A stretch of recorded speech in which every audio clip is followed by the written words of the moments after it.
नमस्कार, मैं हूं डॉक्टर प्रसून। कौन बनेगा सरताज?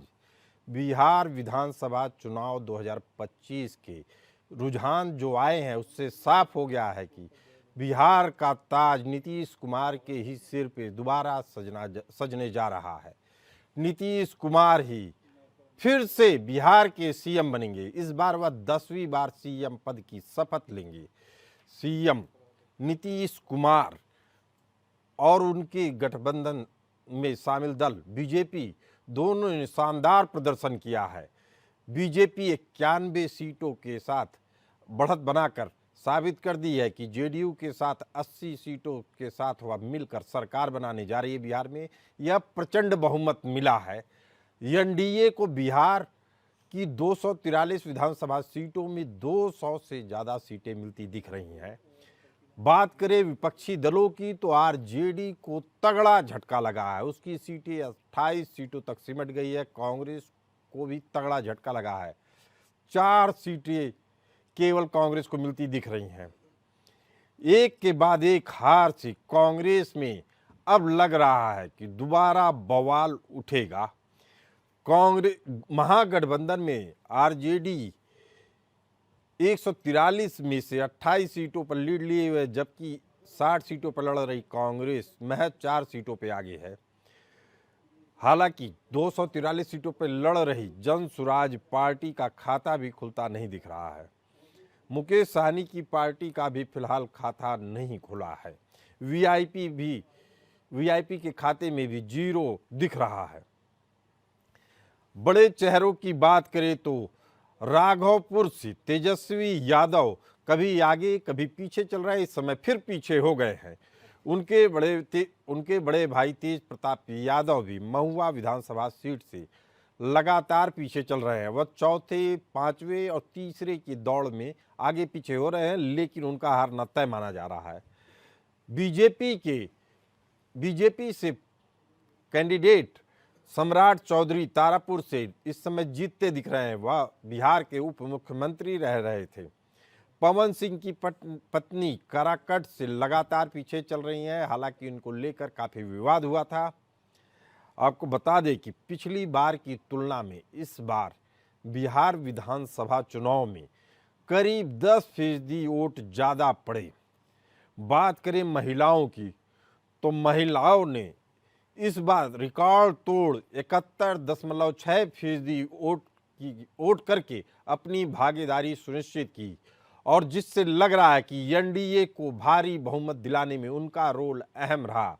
आपको बता दें कि महिलाओं के खाते में 10,000 रुपये भी जो गए, उसको बताया जाता है कि यही टर्निंग पॉइंट था बिहार की चुनावी राजनीति में।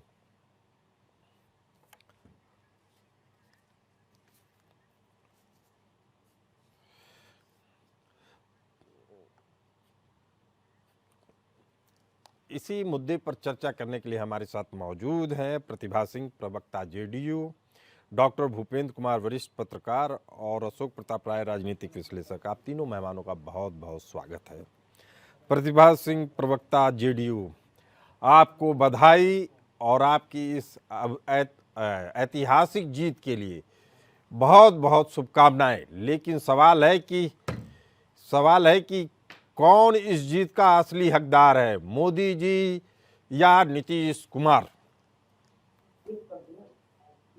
सबसे पहले तो मैं आपके चैनल के माध्यम से बिहार की सम्मानित जनता मतदाता को बहुत बहुत धन्यवाद देती हूँ, बधाई देती हूँ और उन्हें प्रणाम करती हूँ कि उन्होंने माननीय मुख्यमंत्री श्री नीतीश कुमार जी और देश के प्रधानमंत्री श्री नरेंद्र मोदी जी के नेतृत्व को पसंद किया और इनके विकास के जो काम हो रहे हैं उसमें कदम से कदम मिला करके चलने का काम किया अगले 5 वर्षों के लिए मैंडेट दे करके।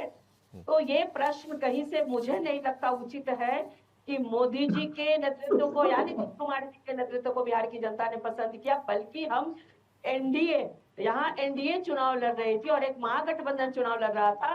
तो एनडीए के हम सभी 5 घटक दल एक हैं। मोदी जी और नीतीश जी कहीं से अलग नहीं है, दोनों बिहार का। और बार बार एनडीए ने यह कहा, घोषणा करने का काम किया कि बिहार विधानसभा का चुनाव बिहार के मुख्यमंत्री माननीय श्री नीतीश कुमार जी के नेतृत्व में हम लड़ रहे हैं, एनडीए लड़ रही है।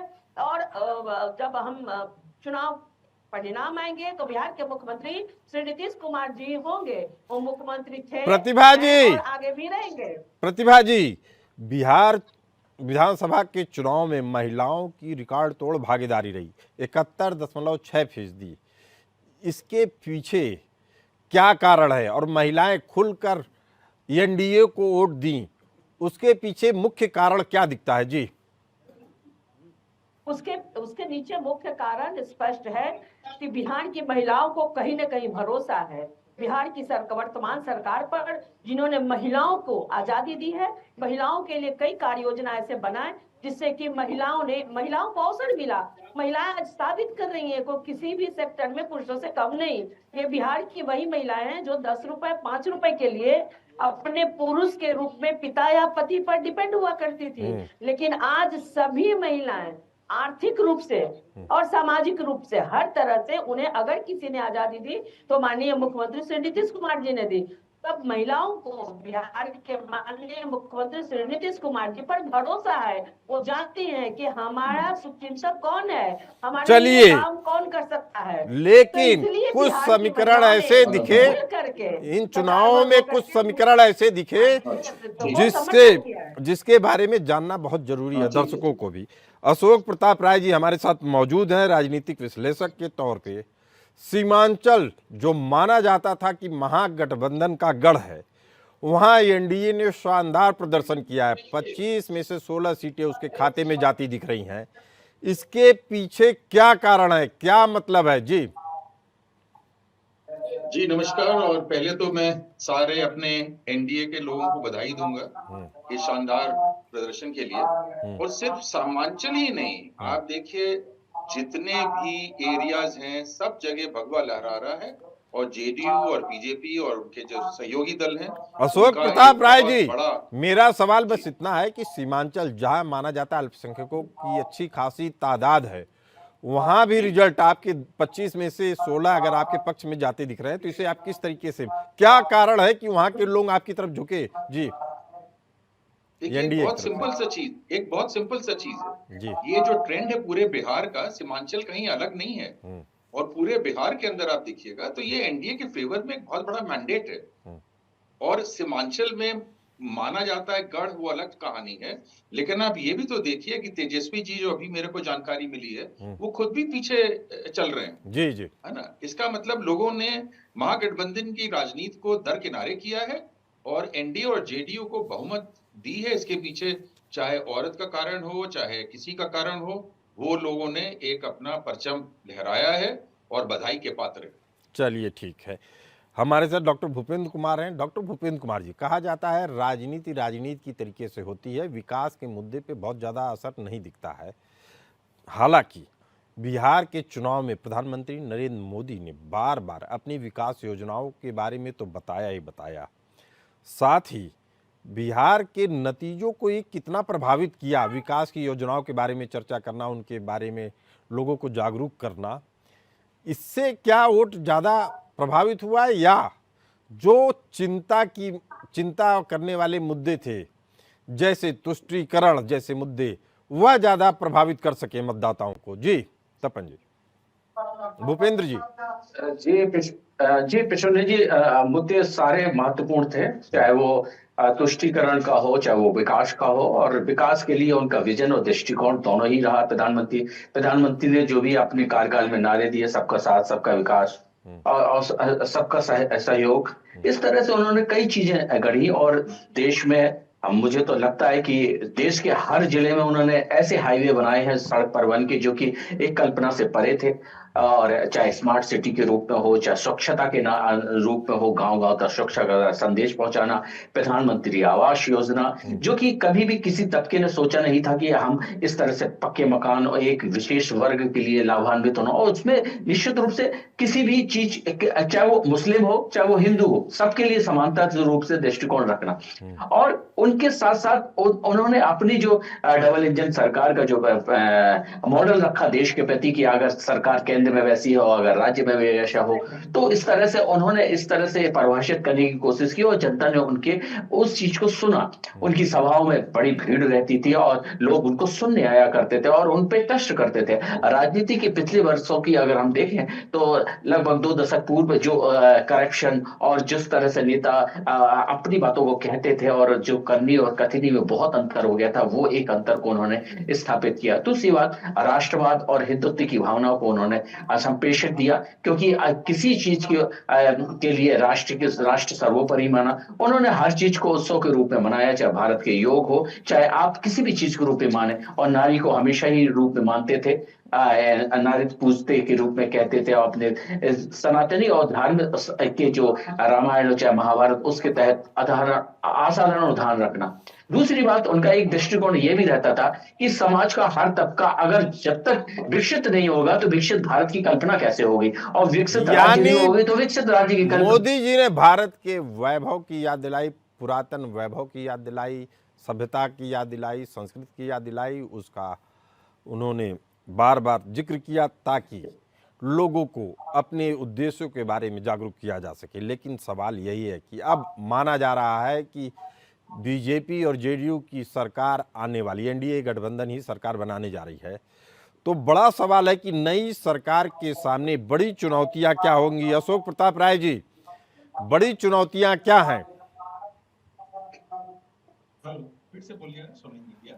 अशोक प्रताप राय जी, मेरा एक कहना है कि अब जब तय माना जा रहा है कि एनडीए गठबंधन अब सरकार फिर से बनाएगी, 10वीं बार नीतीश कुमार जी शपथ लेंगे, तो सबसे बड़ी चुनौती क्या होगी नीतीश कुमार के सामने? जी हाँ, देखिए, सबसे पहले चीज जो इन्होंने अपने मैनिफेस्टो में सारी बातें करी हैं, महिलाओं को पैसे देने की, रोजगार देने की और यूथ को रोजगार देने की, ये बहुत बड़ा चैलेंज, ये बहुत बड़ा चैलेंज। आपकी आवाज कट गई है। हमारे साथ मौजूद है प्रतिभा सिंह जी, यही सवाल आपसे प्रवक्ता जेडीयू, सबसे बड़ी चुनौती क्या होगी जो आपको लगता है कि आगे आने वाले समय में हमें इसका निपटारा करना होगा? जी ना कोई चुनौती थी, ना कोई चुनौती है, ना कोई चुनौती आगे रहेगी। अच्छा। क्योंकि जो सरकार बिहार में 2005 से लगातार अभी तक जनता के आशीर्वाद से काम कर रही है, क्या चुनौती हो सकती है? चुनौती उनके लिए होगी जो अपने परिवार को सेट करने के बारे में प्लान बना के रखते हैं और उन्हें मौका नहीं मिलता। चुनौती उनके लिए होगी जो राजनीति को कमाई का माध्यम समझते हैं। आदरणीय नेता श्री नीतीश कुमार जी के लिए और मोदी जी के लिए कहीं कोई चुनौती नहीं है। हमारे लिए बस एक चुनौती है कि बिहार को विकसित राज्यों की श्रेणी में सबसे आगे ला करके खड़ा करें। इसके सिवा कहीं कोई चुनौती नहीं है, क्योंकि भाई हमारा काम है बिहार की जनता के लिए एक एक लोगों का परवाह करना, उसके लिए कार्य योजना बनाना, उसको इम्प्लीमेंट करना। तो जो काम नहीं करते वो उनके सर पे चुनौती होती है, हमारे सर पे कभी कोई चुनौती नहीं। हम कोई चुनौती नहीं है, जनता की सेवा कर रही है एनडीए, जनता की सेवा करती रहेगी। लेकिन चुनाव आयोग की वेबसाइट के आंकड़े जो हैं, एक बार आपने दर्शकों को फिर से बता दें। भारतीय जनता पार्टी 101 सीटों पे चुनाव लड़ी और 90 सीटों पे आगे दिख रही है। जनता दल यूनाइटेड 101 सीटों पे चुनाव लड़ी और 80 सीटों पे चुनाव जीतती हुई दिख रही है। राष्ट्रीय जनता दल की बात करें, आरजेडी की तेजस्वी यादव की पार्टी, वह 28 सीटों पे चुनाव जीतती दिख रही है, जिसमें तेजस्वी यादव खुद चुनाव हारते हुए दिख रहे हैं। रामविलास पासवान वाली लोक जनशक्ति पार्टी, जिसके नेता चिराग पासवान है, वह 28 में से 21 सीटें जीतती दिख रही है। कांग्रेस 60 सीटों में महज केवल 5 सीटें जीतती दिख रही है। बात करें ओवैसी की एआईएमआईएम, वह भी 5 सीटें जीतती हुई दिख रही है। जीतन राम मांझी की पार्टी हम 5 सीटें जीतती हुई आ रही है। उपेंद्र कुशवाहा की राष्ट्रीय लोक मोर्चा 4 सीटों पे चुनाव जीतती नजर आ रही है। कम्युनिस्ट पार्टी सीपीआईएमएल 3 सीटों पे बढ़त बनाए हुए है। Communist party of India CPIM 1 seat पे जीत रही है चुनाव, जबकि बहुजन समाज पार्टी भी 1 सीट पर बढ़त बनाए हुए है। प्रतिभा जी, सवाल आपसे, ये जो छोटे छोटे दल हैं, जिसमें कांग्रेस के 5 हैं, बहुजन समाज पार्टी के हैं, तो इन लोगों को क्या आप कभी अपने पार्टी में शामिल करने पे सोचेंगे या नहीं? देखिए, हम एनडीए के घटक दल हैं। हमारा एनडीए ऐसे ही बड़ा घर है हमारा, और हम सभी एक दूसरे के साथ मजबूती के साथ जुड़े हुए हैं। तो अगर कोई आना चाहे तो वो माननीय नेता का अपना ये होगा कि भाई, लेकिन हमें कोई जरूरत नहीं है, कोई जरूरत नहीं है कि हम कि छोटे छोटे पार्टियों को ला करके मुसीबत खड़ा करें। लेकिन अंतिम निर्णय तो नेता का होता है।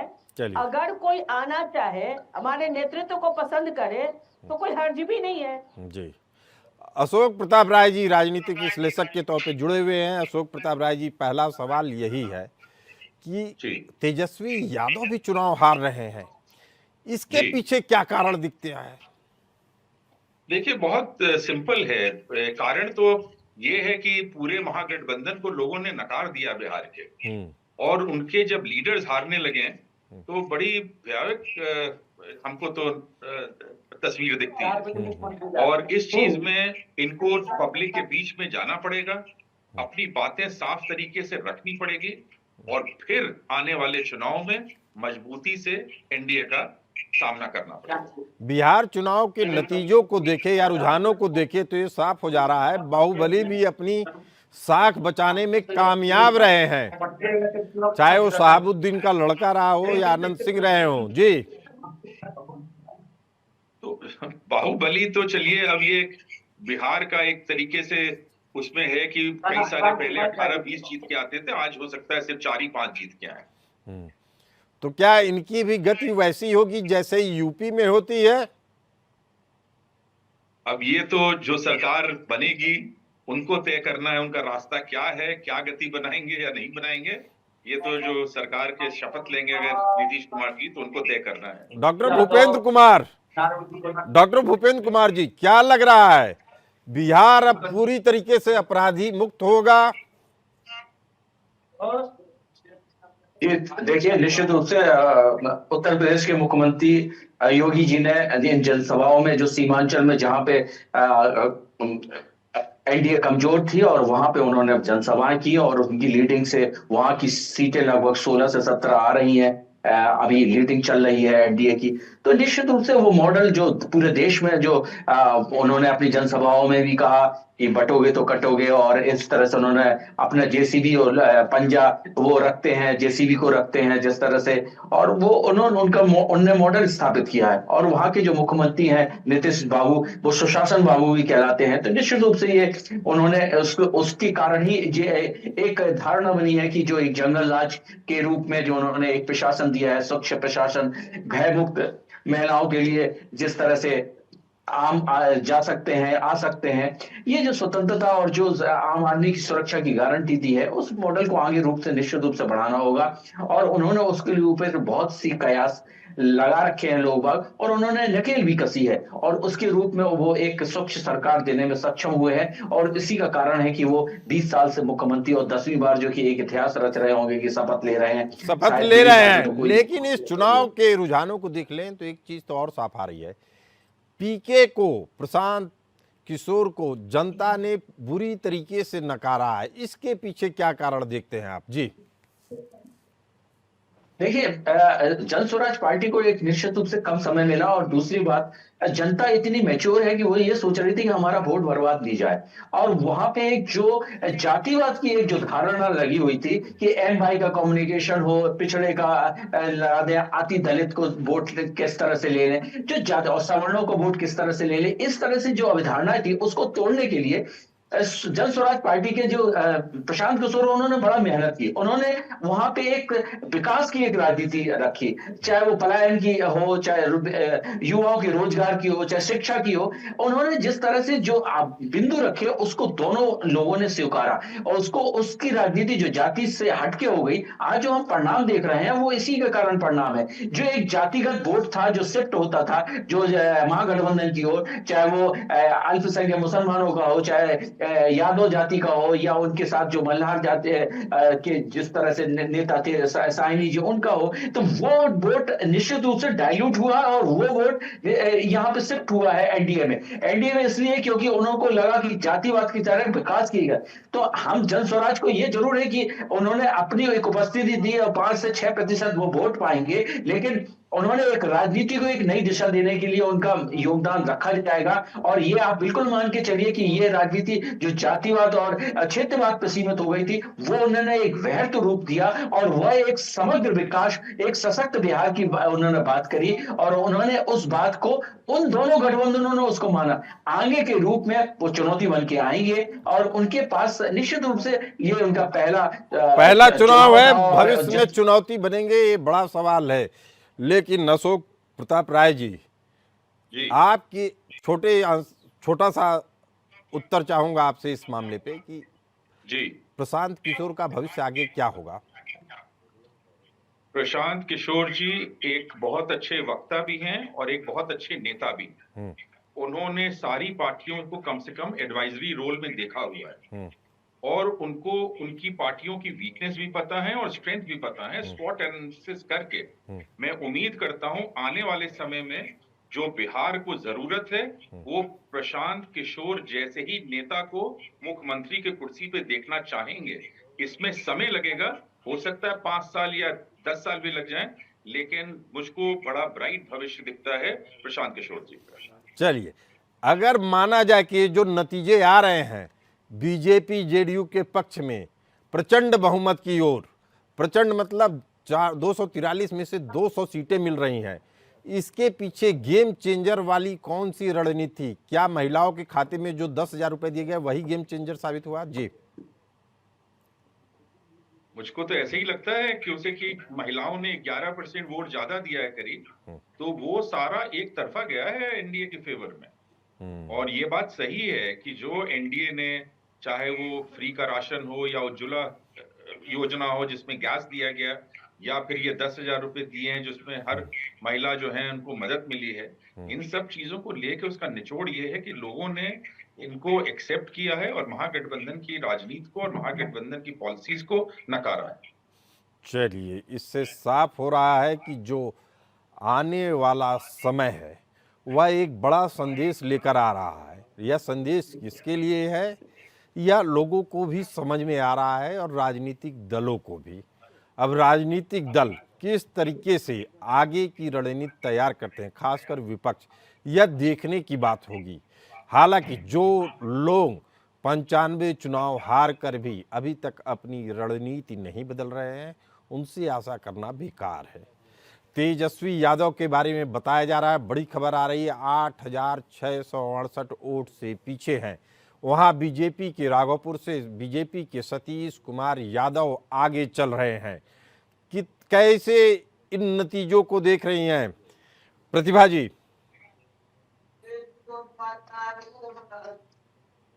जी, आप प्रश्न करें। मैं कह रहा हूं कि राघोपुर से तेजस्वी यादव 8,000 वोट से ज्यादा वोटों से पीछे चल रहे हैं। वहां से बीजेपी के सतीश कुमार यादव जीत रहे हैं चुनाव।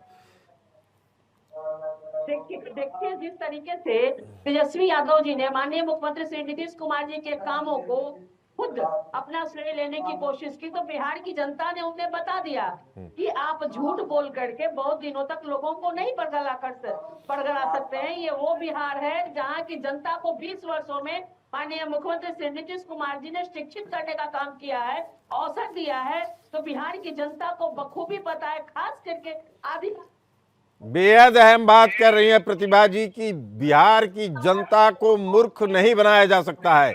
बिहार की जनता जागरूक है, वह किसी भी कीमत पर नेताओं के झांसे में नहीं आती है।